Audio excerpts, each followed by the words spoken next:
നവാഫിൽ സുന്നത്തുകളായ കാര്യങ്ങൾ ചെയ്യുക. ഫർള് ഇപ്പൊ എല്ലാരും ചെയ്യണല്ലോ, സുബഹിസ്കരിക്കണല്ലോ എന്ന് വേറെ പറയേണ്ട കാര്യമില്ല. മുസ്ലിമീങ്ങൾ അത് ചെയ്യുമല്ലോ. അതിന്റെ മുമ്പുള്ള 2 റക്അത്ത് സുന്നത്തുൽ ഫജ്ർ അതുകൂടെ അങ്ങ് നിസ്കരിച്ചേക്കണം. ഇത് നമുക്ക് വേണമെങ്കിൽ പറയാം. സുന്നത്ത് നിസ്കരിക്കാത്തൊരു സുന്നത്ത് തുടങ്ങണം, ഫർള് മാത്രം നിർത്തല്ലേ. അത് ഏത് ലോക്കൽ മുസ്ലിമും ചെയ്യണ പണിയല്ലേ. ഫർള് നിസ്കരിക്കുക 5 നേരം, അത് ചെയ്യാത്തവരുണ്ടാവില്ല എന്ന് വിചാരിക്കും. അതിനെപ്പറ്റി പറയേണ്ട ആവശ്യമില്ല എന്നാ നമ്മൾ അങ്ങനെ ചിന്തിക്കുന്നത്. അതുണ്ടല്ലോ ബൈ ഡിഫോൾട്ട്, പിന്നെ ചർച്ചല്ലല്ലോ. നമ്മൾ എക്സ്ട്രാ എന്ത് ചെയ്യുന്നു? അതുകൊണ്ടാണ് അല്ലാഹു തആല പറയുന്നത്, മുത്ത് നബിയെ അങ്ങ് പഠിപ്പിച്ചു കൊടുക്കണം. എന്നിലേക്ക് ഒരു മനുഷ്യനെ അടുക്കാൻ കഴിയുന്നത് വമാ തഖറബ ഇലയ അബ്ദി ബിമിസ്ലി മഫ്തറൽതുഹു അലൈഹി, ഞാൻ നിർബന്ധമാക്കിയ കാര്യങ്ങളെക്കാളും ഒരു മനുഷ്യൻ എന്നോട് അടുക്കാൻ വേറെ വഴിയില്ല. ഞാൻ നിർബന്ധമാക്കിയത് അവൻ ചെയ്തേ പറ്റൂ. അപ്പോഴാണ് എന്നിലേക്ക് അവൻ അടുക്കുന്നത്. ഇനി എന്റെ സ്നേഹം കിട്ടാൻ ഞാൻ സുന്നത്താക്കിയത് അവർ ചെയ്യുന്നു. ഈ ഹദീസിന് വലിയൊരു അത്ഭുതം, ഖുദ്സിയായ ഹദീസാണ്. എന്താ പറഞ്ഞത്? നമ്മൾ നിർബന്ധമായും ചെയ്യുന്ന ഒരു കാര്യം വലിയ കൂലി എന്ന് പറഞ്ഞാൽ വല്ല കാര്യമുണ്ടോ? നമ്മൾ പറയില്ലേ, വീട്ടിൽ ഒരാളെ കൂലിപ്പണിക്ക് വിളിച്ചു, വൈകുന്നേരം വരെ ജോലി ചെയ്യാന്ന് പറഞ്ഞ മണിപ്പില്ലാന്നാ കേട്ടത്. 7 മണിക്ക് വന്ന് 3-2 മണിക്കൊക്കെ കയ്യേക്ക് പോയി. അതിന്റെ ഇടക്കൊന്ന് പാട്ട് കേൾക്കാനൊരു അവസരം, പിന്നെ കടന്നുറങ്ങാനൊരു സമയമൊക്കെ കൊടുത്തിട്ട് 2-3 മണിയാകുമ്പോഴേക്കും അവർ പോയി. വൈകുന്നേരത്തെ വേറെ ജോലിക്ക് പോവുക, അതിന് 1000 രൂപ കയ്യിൽ വാങ്ങിട്ട് പോവാന്നാ കേട്ടത്. അങ്ങനെ തന്നെയാണ് ഓണൊക്കെ നാട്ടിലൊക്കെ കൂലിപ്പണിക്ക്, തേപ്പിന്, പടവിന് ഒക്കെ വിളിച്ചാലേ 8 മണിക്ക് വരിക. എന്നിട്ട് അങ്ങനെ ആടിപ്പാടി ചായയൊക്കെ കുടിച്ചിട്ട് 2 കല്ലൊക്കെ ചെത്തി ഒന്ന് വെച്ചിട്ട് മെക്കിട്ട് 2 മണി ടൈമല്ല, പോകുന്ന ടൈം കൃത്യമാണ്. എന്നിട്ട് വേറെ ജോലിക്ക് എന്തിനും പോവുക, പണി ചെയ്യാണ്ടിരിക്കുക, അതിൽ വഞ്ചന ചെയ്യുക, കുറെ കടന്നുറങ്ങുക. അതിന്റെ ഇടയ്ക്ക് അപ്പുറത്തുള്ള പെണ്ണുങ്ങളുണ്ടെങ്കിൽ അവരോടൊക്കെ ഒന്ന് വർത്താനം പറഞ്ഞ് ഈ ഫ്രണ്ട്ഷിപ്പ് ഉണ്ടാക്കിയെടുക്കുക. ഈ വക സർവ്വമാന തട്ടിപ്പും നടക്കുന്ന ഒരു കാലാണ്. അള്ളാഹു കാവല് നൽകട്ടെ. വല്ലാത്ത വിഷമാണ് മുഅ്മിനീങ്ങൾ. എന്താണ് ഇതിന്റെ അവസ്ഥ അല്ലേ? സുബ്ഹാനല്ലാഹ്. നമ്മൾ പറയാ, ആ ഒരു കൂലിപ്പണിക്ക് വന്ന ആള്, സാധാരണ നാട്ടിലെ കൂലിപ്പണിക്കാരൊക്കെ 2 മണിക്കോ 3 മണിക്കോ 5 മണിക്കാണ് നിന്റെ നാട്ടിലൊക്കെ ഉള്ള ടൈം. ഇവിടെ എന്ത് ടൈം എനിക്കറിയില്ല. രാവിലെ ഒരു 7-8 മണിക്ക് വന്നാൽ വൈകിട്ട് 5 മണിക്ക് കയറി പോവാന്ന് നമ്മള് മലപ്പുറം ഭാഗത്തൊക്കെ കേട്ടോ. നിങ്ങളൊക്കെ കുറച്ച് പൈസ ഏറെ കൊടുത്തിട്ട് വരെ മടിയന്മാരാക്കിയിട്ടുണ്ടോ എന്നറിയില്ല. അപ്പൊ 5 മണിക്ക് പോവേണ്ട ഒരു പണിക്കാരൻ, അയാൾക്ക് ആ ശമ്പളം ഒരു 500, 600, 700, 800 ആട്ടെ. 5 മണി കഴിഞ്ഞിട്ട് വീണ്ടും ഒരു 2 മണിക്കൂർ എടുത്താലല്ലേ നമുക്ക് അവരോട് സ്നേഹം തോന്നുള്ളൂ. 5 മണിക്കൂർ എടുത്തത് കൊണ്ട് പണി തന്നെയല്ലേ, അതിനിപ്പോ എന്ത് പറയാനിരിക്കുന്നു? അതെങ്ങനല്ലേ നമ്മൾ ചിന്തിക്കുക? അള്ളാഹു പറയണത്, ആ നിർബന്ധമായത് ചെയ്യുമ്പോൾ അവൻ എന്നോട് അടുക്കുന്നുണ്ട് എന്ന് അള്ളാഹു പറയാം. എങ്ങനെ? 5 നേരത്തെ ഫർള് നിസ്കരിക്കുമ്പോഴേ, റമളാനിന്റെ നോമ്പനുഷ്ഠിക്കുമ്പോഴേ, നമ്മൾ സകാത്ത് കൊടുക്കുമ്പോഴേ, ഹജ്ജ് ചെയ്യുമ്പോഴേ അള്ളാഹുവിനോട് നമ്മൾ അടുക്കുകയാണ്. ഞാൻ നിർബന്ധമാക്കിയില്ലേ. എന്തായാലും അർത്ഥം അറിയോ? എന്റെ അടിമയ്ക്ക് എന്നെ വേണ്ടെങ്കിലും എനിക്ക് അവനെ വേണം. എന്റെ മുമ്പിൽ അവൻ വന്ന് നമിച്ചിരിക്കണം. എനിക്കും അവനും തമ്മിലുള്ള ബന്ധം അവനിഷ്ടപ്പെട്ടില്ലെങ്കിലും എനിക്ക് വേണം. അങ്ങനെ ഉണ്ടാവും. ചില വെറുപ്പിക്കണ വിളിക്കാറുണ്ടാവും. എന്താ ചെയ്യാ? ഒരാൾക്ക് ആളിഷ്ടല്ല, എന്നാലും വിളിച്ചുകൊണ്ടിരിക്കും. ഇനി വിളിക്കണ്ടെന്ന് പറഞ്ഞാൽ പിന്നെയും വിളി, ഇനി വർത്താനം തന്നെ പറയണ്ടെന്ന് പറഞ്ഞാൽ പിന്നെ പരപരാ വിളി. അള്ളാഹു പറഞ്ഞത് അങ്ങനെയല്ല. നിനക്കെന്നെ വേണ്ടെങ്കിലും എനിക്ക് നിന്നെ വേണമെടോ, എനിക്ക് നിന്നെ വേണം. അതുകൊണ്ട് ഞാൻ പറഞ്ഞ 5 നേരം നീ എന്ത് ജോലി തിരക്കാണെങ്കിലും തൊട്ടടുത്ത് കിട്ടുന്ന നിസ്കരിക്കാൻ പറ്റുന്ന സ്ഥലത്തുകാരെ നീ നിസ്കരിക്ക്. എനിക്ക് ആ സമയം നീയുമായി സംസാരിക്കണം. അതെന്റെ ഇഷ്ടമാണ്, എന്റെ ആഗ്രഹമാണ്. അത് ഞാൻ വിട്ടുതരൂല. അതാണ് ഈ ഫർള് നിസ്കാരത്തിന്റെ യുക്തി. ഞാനത് വിട്ടുതരൂല.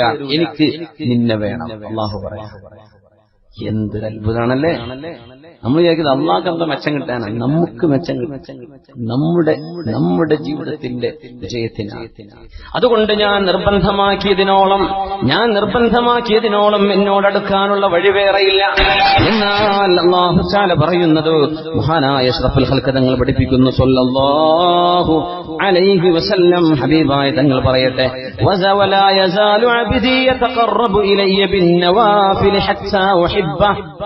ഞാൻ നിർബന്ധമാക്കിയ ഫർള് കൊണ്ട് ഞാനും അവനും അടുക്കുന്നുണ്ട്. പക്ഷെ അതിന്റെ ഇടക്കുള്ള സുന്നത്ത് കുറച്ച് എക്സ്ട്രാ ഞാൻ നിർബന്ധമായി പറഞ്ഞത്, അത് കഴിഞ്ഞിട്ട് പിന്നെ അവൻ ജോലി ചെയ്തില്ലേ? ളുഹറിന് വന്നു, അതിന്റെ മുമ്പുള്ള 4 റക്അത്ത് സുന്നത്ത് നിസ്കരിച്ചു. നിസ്കാരം കഴിഞ്ഞ് പോകുന്നില്ല, അവൻ 2 റക്അത്ത് പിന്നെ സുന്നത്ത് നിസ്കരിച്ചു. പിന്നെയും പോയില്ല, അവർ 2 പേജെങ്കിലും ഖുർആൻ ഓതി. ഇവരെ പണിയൊന്നും തിരക്കൊന്നുമില്ലല്ലോ. അൽഹംദുലില്ലാ. അപ്പൊ എനിക്ക് അവനോടൊരു സ്നേഹം കൂടും. ഹത്താ ഉഹിബ്ബ. എനിക്കവനോടൊരു മനസ്സിനുള്ളിലൊരു സ്നേഹം വരും. യാ അല്ലാഹ്, അത് നമുക്കുണ്ടോ? നമ്മൾ സുന്നത്ത് നിസ്കരിക്കുന്നുണ്ടോ? അതൊക്കെ വിദഅത്താന്ന് പറഞ്ഞു എന്നിട്ട് ഓടുകയാണോ? നമ്മൾ എന്താ ചെയ്യുന്നത്? ചിന്തിക്കേണ്ട കാലമാണ്. സുന്നത്ത് ചെയ്യുന്നുണ്ടോ? റസൂലുള്ളാഹി സ്വല്ലല്ലാഹു അലൈഹി വസല്ലം തങ്ങൾ പറയുന്നു, ഖുദ്സിയായ ഹദീസ് ഉദ്ധരിക്കുകയാണ്. അല്ലാഹു പറയുന്നതായിട്ടാണ് ഈ ഹദീസിന്റെ രീതി. അങ്ങനെയാണ് അല്ലാഹു പറയുന്ന ഖുർആനല്ലാത്ത വചനങ്ങളുണ്ട്. അതിനാണ് ഹദീസ് ഖുദ്സി എന്ന് പറയാം. അല്ലാഹുവിന്റെ വചനം തന്നെ, പക്ഷെ ഖുർആനല്ല. ഫഇദാ അഹ്ബബ്തുഹു, ഞാൻ അവനെ എങ്ങാനും സ്നേഹിച്ചു തുടങ്ങിയാൽ എന്ത് സംഭവിക്കും? പിന്നെ ഈ ചെവിയുടെ പരിധി 20 മുതൽ 20,000 ഹെർട്സ് അല്ല, പിന്നെ അതിനപ്പുറമുള്ളത് കേൾക്കാൻ കഴിയും. കുന്തു സമഅഹു അല്ലദീ യസ്മഉ ബിഹി, അവൻ കേൾക്കുന്ന കാത് പിന്നെ ഞാനാണ്. വബസറഹു അല്ലദീ യുബ്സിറു ബിഹി, അവൻ കാണുന്ന കണ്ണ് ഞാനാണ്. വയദഹു അല്ലതീ യബ്തിഷു ബിഹാ, അവൻ തൊടുന്ന കൈ ഞാനാണ്. അവൻ നടക്കുന്ന കാല് ഞാനായി മാറും. അല്ലാഹു പറയാൻ ചില വലിയ വലിയ അത്ഭുതങ്ങൾ കയ്യിലും കാലിലും കണ്ണിലും കാതിലൊക്കെ കാണാൻ തുടങ്ങും. സുബ്ഹാനല്ലാഹ്. സ്നേഹം കൂടിയാൽ അങ്ങനെയാണ്. എന്നെ കാണാത്തത് കാണാൻ കഴിയും, കേൾക്കാത്തത്. ചില മനുഷ്യരുടെ മനസ്സൊക്കെ ഇങ്ങനെ മുഖത്തേക്ക് നോക്കിയാൽ ഇങ്ങനെ വായിക്കാൻ കഴിയുന്ന അവസ്ഥകളുണ്ടാവും. അതൊക്കെ വലിയ അത്ഭുതമാണ്. ഏത് കള്ളന്മാരും മുഖത്ത് നോക്കിയാൽ തിരിയുന്ന, എത്ര പൗഡർ ഇട്ടിട്ടും കാര്യമില്ല, മുഖത്ത് നോക്കിയാൽ മനസ്സിന്റെ ഉള്ളിൽ ഒളിപ്പിച്ചു വെച്ച് ആരും കാണാതെ കുറ്റം ചെയ്യുന്ന ആളുകളെ, തിന്മ ചെയ്യുന്ന ആളുകളെ മുഖത്തതിന്റെ കറുപ്പടയാളം മുഅ്മിനീങ്ങളുടെ കണ്ണിൽ അല്ലാഹു ഇങ്ങനെ കാണിച്ചു കൊടുക്കും. പൂഴ്ത്തിവെക്കാൻ കഴിയില്ല. വലിയ വലിയ ഔലിയാക്കന്മാര് മഹാന്മാരൊക്കെ ചെന്ന് കാണണമെങ്കിൽ മുഖം പൊത്തി പോവാൻ മുഖമൊക്കെ നല്ലത്. എന്റെ കാര്യം പറയാൻ എന്തെന്നറിയോ, അവർക്കത് നോക്കിയാൽ മനസ്സിലാവും. കേൾക്കുന്ന കാതും കാണുന്ന കണ്ണും ഞാൻ. എന്തുകൊണ്ട്? എന്നോട് ഇഷ്ടമുള്ള ആളാണ്, ഞാൻ അവരങ്ങ് സ്നേഹിച്ചു കഴിഞ്ഞു. ഇങ്ങനെയാണ് ആ സ്നേഹം കിട്ടിയതെന്നറിയണേ. സുന്നത്ത് ചെയ്തപ്പോഴാണ്. അതുകൊണ്ടാണ് അല്ലാഹു തആല പറയുന്നത്, റസൂലുള്ളാഹി സ്വല്ലല്ലാഹു അലൈഹി വസല്ലം തങ്ങൾ ഖുദ്സിയായ ഹദീസിൽ പറയുന്നുണ്ട്, മൻ തഖറബ ഇലയ്യ ശിബ്റൻ തഖറബ്തു മിൻഹു ദിറാഅ.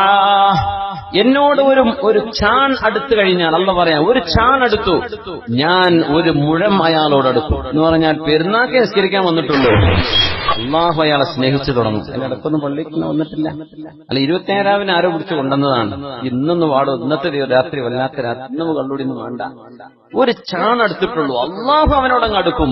പിന്നെ അവന് പെരുന്നാൾ നിസ്കരിക്കാൻ വരാൻ ആഗ്രഹം തോന്നി തുടങ്ങും. അപ്പൊ പെരുന്നാസ്കാരത്തിന് വരുമ്പോൾ ആരോ പുതിയ ചെരുപ്പ് കെട്ടുണ്ടോ, നൃത്തം ചെയ്യും, ഞാൻ വരുന്നില്ല. അപ്പൊ നല്ല ചെരുപ്പിട്ട് പോകാൻ പറ്റാത്ത കാലം. നമസ്കരിക്കാൻ വരുന്ന ഗവൺമെന്റിനാണല്ലോ ഈ പൊക്കി കൊണ്ടുപോകുന്നതില്ലേ. നാട്ടിലൊക്കെ ഉണ്ടത്, പെരുന്നാൾക്ക് പോകുമ്പോൾ പൊട്ടിപ്പൊളി ചെരുപ്പിട്ടൊക്കെ ആൾക്കാരെ പോവല് ചില നാട്ടിലൊക്കെ. ഇവിടെ ഇല്ല. അൽഹംദുലില്ലാഹ് യാ റബ്ബ്, അൽഹംദുലില്ലാഹ്. എന്നാ ഞാൻ പറഞ്ഞു പിൻവലിച്ചു, നിങ്ങളെ പറ്റിയല്ല. അപ്പോ ആരെങ്കിലും നന്നായി വരുമ്പോഴേക്കേ ഓനെ പിന്മാറ്റാനുള്ള പരിപാടിയാണ്. ആകെ പുതിയതൊക്കെ മാറ്റിയിടും. നാളെ പെരുന്നാൾ പുതിയ കുപ്പായൊക്കെയുള്ള സുന്നത്താട്ടോ. തീരെ കുളിക്കാത്തവനാ, ഓനൊന്ന് കുളിപ്പിച്ചൊക്കെ കുപ്പായൊക്കെ മാറ്റി കൊടുത്ത്, സ്പ്രേ ഒക്കെ അടിച്ചെടുത്ത് നല്ല സെന്റൊക്കെ പൂശി കൊടുത്തവനെ മൊഞ്ചാക്കി കൊണ്ടുവരാ. പുതിയ ചെരുപ്പ് കെട്ടില്ല എന്ന് പെരുന്നാൾക്ക് ഇതൊക്കെ സുന്നത്താ. അദ്ദേഹത്തിന് നിസ്കാരം തുടങ്ങാൻ പോവാണേ.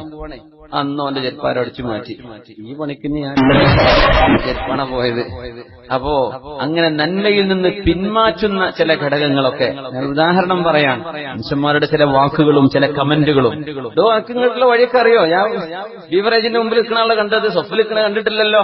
അതുപോലെ പഴയ കഥയൊക്കെ പറഞ്ഞ ആ സാധനം വന്നതങ്ങ് മുടക്കും, പിന്നെ തിരിച്ചു പോകും. അങ്ങനെയൊന്നും പറയരുത്. ഒരു ചാണെടുത്താൽ അല്ലാഹു എന്ത് ചെയ്യുന്ന പറഞ്ഞത്, ഒരു മുഴമെടുക്കുന്നു. ചാണിന്റെ ഡബിളായിരിക്കും മുഴം. ومن تقرب إلي ذراعا تقربت إليه باعا. من تقرب إلي ذراعا تقربت إليه باعا. എന്റെ മുമ്പിലേക്ക് ഒരു മുഴം എടുത്തു വന്നാൽ ഞാൻ അവനിലേക്ക് ഒരു ബാഅ്, ഇതിപ്പോ എന്താ മലയാളത്തിൽ പറയാ, ഒരു മുഴം, ഒരു മാറ്, അപ്പൊ ഡബിള്. എന്നിട്ട് എന്താ അത്ഭുതം എന്നറിയോ? ഇനി ഒരു മാർ അല്ലാഹുവിലേക്ക് അടുത്താൽ എന്ത് ചെയ്യുമെന്ന് നബി തങ്ങൾ പറഞ്ഞില്ല, അല്ലാഹു തആല പറഞ്ഞില്ല. ഇനി പറയാനില്ല. പിന്നെ ഞാൻ അവനെ കെട്ടിപ്പുണർന്നില്ലേ. അതുകൊണ്ട് ഒരു ചാൻസ്, ഒരു മുഴം, ഒരു മാറ്. ഒരു മാറിനിലേക്ക് വന്നാൽ എന്ത് എന്ന് അല്ലാഹു പറഞ്ഞില്ല. അതിനെ പറ്റി ഒന്നും പറഞ്ഞിട്ടില്ല. പിന്നെ പറയാണ്ടോ, എന്റെ ആളായില്ലേ.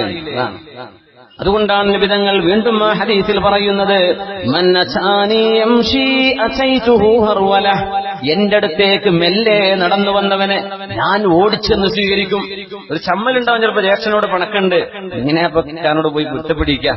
അപ്പൊ വീട്ടിൽ ഇങ്ങനെ നടന്ന് ഇങ്ങനെ നാണിച്ച് നാണം കുടുങ്ങിയായിട്ട് ഇങ്ങനെ വരുമ്പോ ജ്യേഷ്ഠനൊരു നല്ല മനുഷ്യനെ പുറത്തു കൊടുക്കാൻ വേണ്ടി അവൻ വന്നാ ഞാൻ അവനെ സ്വീകരിക്കുന്നു പറഞ്ഞിരിക്കാം. അപ്പൊ അങ്ങനെ പറഞ്ഞ പഴയകാലം കേസ് കൊടുത്തതും ജ്യേഷ്ഠനെ ജയിലിൽ കയറ്റിയതും പഴയ കാലങ്ങളൊക്കെ ഉണ്ടാവില്ല എല്ലാ നാട്ടിലും. ഒത്തുപിടിക്കാൻ വേണ്ടി വരികയാണ്. നടന്നു വരുമ്പോ ജ്യേഷ്ഠൻ എന്ത് ചെയ്തു? ഓടിച്ചെന്നിട്ടോ, നമ്മളൊക്കെ ഒരു ഉമ്മാന്റെ മക്കളല്ലേ മോനെ, നമ്മളൊക്കെ ഇങ്ങനെ പിണങ്ങേണ്ടവരായിരുന്നോ എന്ന് പറഞ്ഞൊരു ജ്യേഷ്ഠൻ കെട്ടിപ്പിടിക്കുന്നത്, ഒരു ജ്യേഷ്ഠത്തെയോ ഒരു അനിയത്തിയെ ഒരു ജ്യേഷ്ഠത്തെ കൊടുക്കുന്നത് ഓർത്തു നോക്കി. അള്ളാഹ് പറയാണ്, എന്റെ അടുത്തൊക്കെ നടന്നു വന്നാൽ ഞാൻ അങ്ങോട്ട് ഓടിച്ചെല്ലും. ഇനി അത്ഭുതം എന്താണെന്നറിയോ? എന്റെ അടുത്തൊക്കെ ഓടിച്ചെന്നാൽ ഞാൻ എന്ത് ചെയ്യുമെന്ന് അള്ളാഹ് പറഞ്ഞിട്ടില്ല. ഓടിച്ചെന്നാൽ എന്റെ ആളായില്ലേ, ഇനി എന്താ ഞാൻ പറയാ? അതുകൊണ്ട് ഓടി വരുന്നവർക്ക് എന്ത് കൊടുക്കുന്നു എന്ന് അള്ളാഹു തആല പറഞ്ഞില്ല. നോക്കണം, സുബ്ഹാനല്ലാഹ്. അള്ളാഹുവിന്റെ മഹബ്ബത്തിന്റെ രീതി എങ്ങനെയാണ്?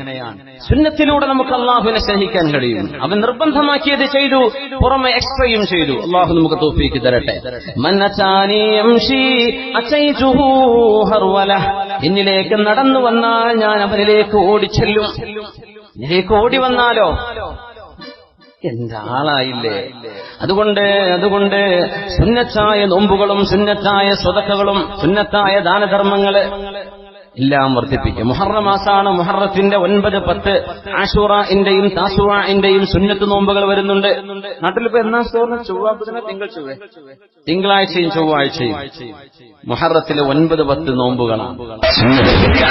റമദാൻ നോത്തില്ല, അതന്നെ ധാരാളല്ലേ എന്ന് പറഞ്ഞു നടക്കണമല്ല. അങ്ങനെയല്ല, സുന്നത്ത് ചെയ്യാം. അപ്പൊ ഒരു സ്നേഹം റബ്ബിന്റെ അടുത്ത് കിട്ടും. അതൊക്കെ ഇഷ്ടപ്പെട്ടുകൊണ്ട് ചെയ്യുക. അല്ലാതെ ഒരു ചടങ്ങ് ചെയ്ത് നമുക്ക് മടുപ്പ് വരും. അതിനൊന്നും ആവശ്യമില്ല. ഈ സ്നേഹം നടിക്കലുണ്ടല്ലോ, അതൊക്കെ കുറച്ചേരം ഉണ്ടാവുള്ളൂ. അതുകൊണ്ടാണ് അല്ലാഹു തആല എന്ത് ചെയ്തത്? നമ്മൾ ഈ നിക്കാഹ് കഴിയുന്ന മുമ്പ് നിങ്ങൾ വർത്താനം പറയണ്ട, അതൊക്കെ നാട്യമാണ്. കല്യാണം കഴിഞ്ഞാൽ ഒറിജിനൽ സ്വഭാവം പുറത്തു വരുള്ളൂ. കല്യാണം നിക്കാഹ് കഴിയുമ്പോ ഞാൻ അവിടെ കൊണ്ടുപോകുമ്പോ ആദ്യത്തെ ഹണിമൂണ് മറ്റേ മലേഷ്യക്ക സിംഗപ്പൂർക്കാണ് കേട്ടോ, ഞാൻ ഫ്ലൈറ്റ് ബുക്ക് ചെയ്യാൻ പോവാണ്, ഇവള് പൊന്നാരൊക്കെ അത്രയും പൈസ ചെലവാകട്ടോ, അത് കുഴപ്പമില്ല, നീ നമ്മളെ സ്വന്തം ആളല്ലേ, ഇതൊക്കെ പറയും നിക്കാഹിന്റെ മുമ്പ്. നിക്കാഹ് കഴിഞ്ഞാൽ സ്വന്തം ആളായി. എപ്പോഴും അക്കരെ കിടക്കണതിന് പച്ചപ്പുള്ളൂന്ന്. അന്യന്റെ പെണ്ണിനെ കാണുമ്പോ ഒരു വല്ലാത്ത സ്നേഹം തോന്നുന്നു. സ്വന്തം ഭാര്യയായി അവളിങ്ങോട്ട് വന്ന ഈ പ്രേമൊക്കെ പിന്നെ ഒരു മടുപ്പ് വരും. സ്വന്തം ഭാര്യ വീട്ടിലുണ്ടായിരിക്കെ മറ്റു പെണ്ണുങ്ങൾക്ക് പോകണോ മനുഷ്യന്മാരൊക്കെ ആലോചിക്കും. അപ്പുറത്ത് നിൽക്കുമ്പോ എന്തോ അത് അകത്തിന് വന്നാൽ, അതുകൊണ്ടാണ് അള്ളാഹു തആല ഈ ഒപ്പിക്കൽ വേണ്ട, അതുകൊണ്ടാണ് അത് പറയണ്ട, ഉള്ളത് പറഞ്ഞാൽ മതി. അതുകൊണ്ട് നിങ്ങൾ നിക്കാഹ് കഴിഞ്ഞാൽ പിന്നെ പറയുന്നത് സത്യമാണ്. അതുകൊണ്ടാണ് ഫ്രണ്ട്ഷിപ്പൊക്കെ ഉണ്ടായിട്ട് യൂറോപ്പുകാർക്കൊരു വരുവാനുണ്ട്, ഡേറ്റിംഗ് എന്ന് പറയാൻ. അവർക്കല്ല തിരുവള്ളൂർക്കൊക്കെ വരുമെന്ന് അള്ളാഹു അല്ലെങ്കിൽ പേടിയാണ്. ഈ നെറ്റും കാര്യങ്ങളൊക്കെ ഉള്ളതുകൊണ്ടേ 18 വയസ്സായ പിന്നെ ഒരാളെ പ്രേമിക്കുക നിർബന്ധമാണെന്ന് അമേരിക്കൻ വെസ്റ്റേൺ രാജ്യങ്ങളിൽ. വീട്ടിൽ നിന്ന് ഇറക്കി വിടും. 18 ആയി കഴിഞ്ഞ് എല്ലാ ആളൊപ്പം പോയിക്കോന്നാ, ഏതെങ്കിലും ഒരു ബോയ് ഫ്രണ്ടിന്റെ കൂടെ ഗേൾ ഫ്രണ്ടിന്റെ കൂടെ പോലെ നിർബന്ധമാണ്. എന്നിട്ട് ഒരുമിച്ച് ജീവിക്കാൻ മണി കല്യാണം കഴിച്ചോട്ടെ, കുഴപ്പമൊന്നുമില്ല. അപ്പൊ അങ്ങനെയൊക്കെ കല്യാണം കഴിഞ്ഞിട്ട് പിന്നെ ഫെയിലിയർ ആവും. നിക്കാഹ് ആയി കല്യാണം ആയി കഴിഞ്ഞാൽ പിന്നെ ഒരടിച്ചു വരും. എന്തേന്നറിയോ? ഫ്രണ്ട്ഷിപ്പ് ആവുമ്പോ എല്ലാവരും നല്ല ഫ്രണ്ട്സ് ഉണ്ടല്ലോ, മോശ സ്വഭാവം കാണിക്കും. ഫ്രണ്ട്സ് ആവുമ്പോ എല്ലാവരും നല്ല മുഞ്ചിലല്ലേ നടക്കുക, എന്തോരം നല്ല സ്വഭാവമായിരിക്കും. അപ്പൊ ആ ഫ്രണ്ട്ഷിപ്പിലെ സ്വഭാവം നിങ്ങളുടെ ഒറിജിനൽ അല്ല, അത് നിങ്ങൾ കാട്ടിക്കൂട്ടാണ്. ഒറിജിനൽ ആവുന്നത് നിങ്ങളുടെ സ്വന്തമായി. ഇനി ഇവിടെ പോവില്ല, എന്റേതാണ്. അവിടെ നിങ്ങൾ എന്ത് പെരുമാറുന്നു അതാണ് ഒറിജിനൽ. അതുകൊണ്ട് അങ്ങനെ നിങ്ങൾ വിവാഹം ചെയ്താൽ മതി. അതുകൊണ്ടാണ് അള്ളാഹു നിക്കാഹിലൂടെ വിവാഹം ചെയ്യാൻ പറഞ്ഞത്. മറ്റേതൊന്നും നിലനിൽക്കൂല, പലതും പറഞ്ഞു പറ്റിക്കാൻ. അപ്പോഴാ പറയപ്പെടുന്നു, അല്ലോ കല്യാണത്തിന് മുമ്പ് പോലെയാണ് വിത്ർ നിസ്കരിക്കുക. ഇശാ കഴിഞ്ഞാൽ പിന്നെ 3 റക്അത്തോ മിനിമം 1 റക്അത്തോ വിത്ർ നിസ്കരിക്കണം. രാത്രിയിൽ സുബ്ഹിന്റെ മുമ്പ് നിങ്ങൾ അവസാനം നിസ്കരിക്കുന്ന നിസ്കാരം അത് വിത്റായിരിക്കണം എന്ന് നബി തങ്ങൾ പറയാറുണ്ട് സല്ലല്ലാഹു അലൈഹി വസല്ലം. ഔസാനി ഖലീലി സല്ലല്ലാഹു അലൈഹി വസല്ലം മൻ ഊതിറ ഖബ്ല അൻ അനാം. അബൂ ഹുറൈറ തങ്ങൾ പറയാണ്, എന്നോട് എന്റെ റസൂൽ പറഞ്ഞ അബൂ ഹുറൈറ, നിങ്ങൾ ഉറങ്ങാൻ പോകുന്നതിന്റെ മുമ്പ് വിത്ർ നിസ്കരിച്ചോളി, വിത്ർ നിസ്കരിച്ചിട്ട് ഉറങ്ങിക്കോളി. കാരണം സുബഹിന്റെ മുമ്പ് എഴുന്നേറ്റ് നിസ്കരിക്കാൻ സമയം കിട്ടിയില്ലെങ്കിലോ. അപ്പൊ എന്നോട് എന്റെ നബി പറഞ്ഞു, ഔസാനി ഖലീലി, എന്റെ ഇഷ്ടപ്പെട്ട കൂട്ടുകാരൻ എന്നോട് പറഞ്ഞു, അതായത് റസൂലുള്ളാഹ് സ്വല്ലല്ലാഹു അലൈഹി വസല്ലം. വിത്ത് നിസ്കരിച്ചിട്ട് ഉറങ്ങിയാൽ മതി എന്ന് പറഞ്ഞു. ഉമർ റളിയല്ലാഹു അൻഹു പറയാ, എന്നോട് എന്റെ നബി പറഞ്ഞെന്ത്, ഉമറെ നിങ്ങൾ ആ ശ്രേഷ്ഠമായ രീതിയിൽ തന്നെ നടന്നോട്ടെ, നിങ്ങൾ എന്ത് ചെയ്താൽ മതി, സുബഹിന്റെ മുമ്പ് എഴുന്നേറ്റിട്ട് വിത്ത് നിസ്കരിച്ചാൽ മതി. എന്തേന്നറിയോ, ഉമർ തങ്ങള് ശക്തനാണ്, ആ എണീക്കെന്ന് പറഞ്ഞു എണീറ്റിട്ടുണ്ടാവും. പിന്നെ ഞാൻ മിസ്സായി പോയി, അതൊന്നും ഉമർ തങ്ങൾക്കില്ല. ആ ധൈര്യം കൊണ്ട് നബി തങ്ങൾ പറഞ്ഞു, ഉമറെ നിങ്ങൾ ആ ശ്രേഷ്ഠമായ രീതിയിൽ തന്നെ പോട്ടെ. പിന്നെ അബൂ ഹുറൈറ തങ്ങളെ ശരി വൈഫല്ലേ, ഉമർ തങ്ങളെ പോലത്തെ അത്ര ഉഷാറൊന്നും കാണൂലല്ലോ, അതുകൊണ്ട് നിങ്ങൾ എന്ത് ചെയ്താൽ മതി, നിങ്ങൾ വിത്ത് നിസ്കരിച്ചിട്ട് ഉറങ്ങി. പിന്നെ എണീക്കുമ്പോൾ പങ്ക് കൊടുത്തിട്ടുണ്ടെങ്കിലോ എന്റെ സമയം നഷ്ടപ്പെട്ടില്ലേ. അവ രാത്രിയിൽ അവസാനത്തെ നിസ്കാരം, സുബഹിന്റെ മുമ്പ് എഴുന്നേൽക്കുന്നവരാണെങ്കിൽ അത് എഴുന്നേറ്റിട്ട് വിത്തറാക്കി മാറ്റും. വിത്തർ 3 റക്അത്ത് നിസ്കരിച്ചു, 1 റക്അത്ത് നിസ്കരിച്ചിട്ട് 4 ആക്കുന്നു, പിന്നെ 1 റക്അത്ത് നിസ്കരിക്കുക, അല്ലെങ്കിൽ പിന്നെ 2, പിന്നെ 1, അങ്ങനെ ഒറ്റയായിട്ട് നിസ്കരിക്കുക. അതൊക്കെ ഉസ്താദുമാർ പറഞ്ഞു ഇൻഷാ അല്ലാഹ്. അപ്പോ വിത്തർ നിസ്കരിക്കുന്നത് സുന്നത്താണ്. നബി തങ്ങൾ പറയുന്നു, ഇജഅലൂ ആഖിറ സ്വലാത്തികും ബില്ലൈലി വിത്റാ, നിങ്ങളുടെ നിസ്കാരങ്ങളിൽ അവസാനം രാത്രിയിൽ നിങ്ങൾ ചെയ്യുന്നത് വിത്ർ നിസ്കാരമാവട്ടെ. അത് കഴിഞ്ഞിട്ടാ കടന്നുറങ്ങേണ്ടത്. ഫോം വിളിച്ചിട്ടാ കടന്നുറങ്ങുക, മറ്റൊക്കെ ലൈക്ക് അടിച്ച് അല്ലെങ്കിൽ കമന്റ് അടിച്ചിട്ടാ കടന്നുറങ്ങുക. എങ്ങനെ നമുക്ക് ഈ ഉമ്മത്തിന് ഹിദായത്ത് ഉണ്ടാവുന്നില്ല? നിങ്ങൾ അവസാനം ചെയ്യുന്ന ജോലി അള്ളാഹുമായുള്ള ബന്ധമാവട്ടെ. ആ ഒരു ഉറക്കിൽ കിടന്നുറങ്ങി അള്ളാഹുവിന്റെ മലക്കിന്റെ മൗത്ത് നിങ്ങളുടെ റൂഹിനെ പിടിക്കുകയും നിങ്ങൾ ഉറക്കത്തിലായി മരിക്കുകയും ചെയ്യുകയാണെങ്കിൽ എന്തോ ഒരു നല്ല മരണമായിരിക്കും അത്. നല്ല ഫോൺ എടുത്തു വെച്ചിട്ട് വേണ്ടാത്തത് പറഞ്ഞിട്ടോ കണ്ടിട്ടോ കേട്ടിട്ടോ പ്രമാണം പറഞ്ഞിട്ടോ കടന്നതാണ്. ആ മരണം അവസാനം ചെയ്ത പണി എന്താണെന്ന് ആ മലക്കുകൾ നോക്കുക. ലിസ്റ്റ് ഇങ്ങനെ നോക്കും, ഇവൻ എവിടെ പോകണം, ഏത് കാറ്റഗറിയിൽ പെടുത്തണം. അസ്ഹാബ് ഷിമാല യമീനാണോ അസ്ഹാബ് ഷിമാലാണോ? നാലിനൊക്കെ വീടി വിളിച്ച് നടന്നു.